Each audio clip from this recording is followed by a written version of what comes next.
አሰብ ላይ ውጥረቱ ነግሷል። የጦርነት ጥሪዎች በሁለቱም ሀገራት በኩል ማስተጋባት ጀምረዋል። ነጋሪቶች እየተጎሰሙ ነው። መወነጃጀሎች በዝተዋል። አብራችሁን ከቆያችሁ የኢትዮጵያና ኤርትራን ወታደራዊ ደረጃ እንዲሁም ሌሎች መረጃዎችን እንነግራችኋለን። ቻናሉን ሰብስክራይብ፣ ቪዲዮውን ላይክ በማድረግ ትጀምሩ ዘንድ ተጋብዛችኋል። ኢትዮጵያ በውጭ ጉዳይ ሚኒስትሯ ጌዲዮን ጢሞቴዎስ በኩል ለተባበሩት መንግስታት ዋና ጸሐፊ አንቶኒዮ ጉተሬዝ ኤርትራና ህዝባዊ ወያኔ ሓርነት ትግራይ ህወሓት ወሎ ላይ ከፋኖ ኃይሎች ጋር ወግተውኛል በማለት ኤርትራንና ህወሓትን ከሷል። የውጭ ጉዳይ ሚኒስትሩ ፋኖን በገንዘብ በመሳሪያ እንዲሁም በአመራር ደረጃ ሁለቱ ኃይሎች እየደገፉት ነው በማለት ነው ደብዳቤውን የላኩት።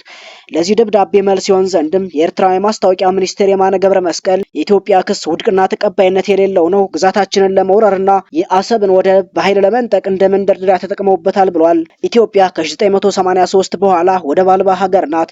አብዛኛውን የውጭ ንግዷን የምታሳለጠው በጅቡቲ ወደብ ሲሆን ለወደቡም $2 ቢሊዮን ዓመታዊ ኪራይ ከመክፈሏ በተጨማሪ በሀገረ ጅቡቲ መንገዶች፣ የባቡር ሀዲዶች እንዲሁም ወደብ ማስፋፊያ ፕሮጀክቶችን በከፍተኛ መዋዕለ ንዋይ ገንብታለች። ከቅርብ ጊዜ ወዲህ ግን ወደብ ያስፈልገናል፣ ወደብ አልባ ሀገር ደካማ ናት በማለት የኢትዮጵያው ጠቅላይ ሚኒስትር ዶክተር አብይ አህመድ ባገኙት መድረክ ሁሉ ተናግረዋል።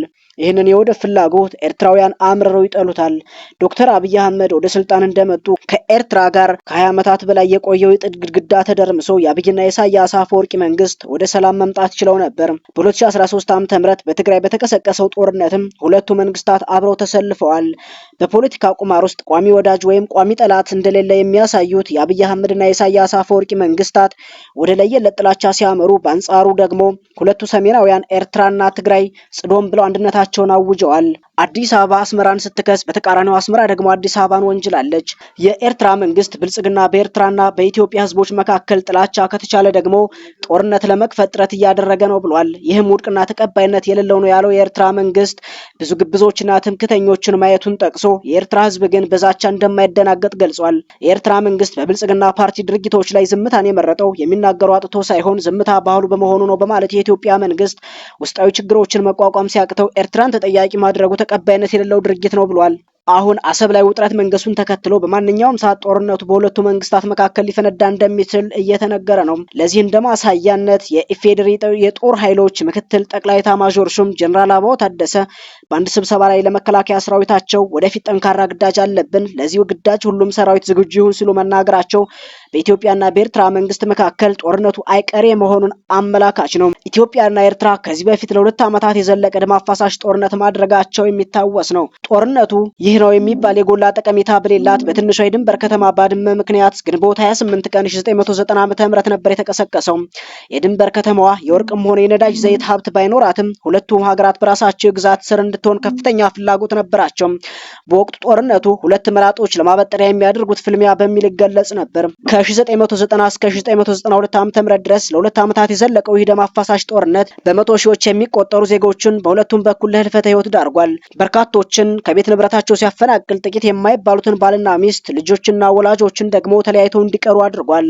ይህ የድንበር ጦርነት በዋናነት በባድመ ማይጸብሪና ጾረና ላይ ነው የተደረገው። በመጨረሻም በሰኔ 1992 የሁለቱ ሀገራት መሪዎች ኢሳያስ አፈወርቂና በወቅቱ የኢትዮጵያ ጠቅላይ ሚኒስትር በነበሩት መለስ ዜናዊ የአልጄሪያው ፕሬዝዳንት አብዱልአዚዝ ቡቲፋሊካ በተገኙበት የአልጀርስ ስምምነትን ተፈራርመዋል። ያኔ ባድመ ይገባናል ብለው ጦር የተማዘዙት ሁለቱ መንግስታት ዛሬ ደግሞ ዘመንን ወልዶ አሰብ ይገባናል ብለው ሰይፋቸውን እየሳሉ የጦርነት ነጋሪቶችን መደብደብ ጀምረዋል።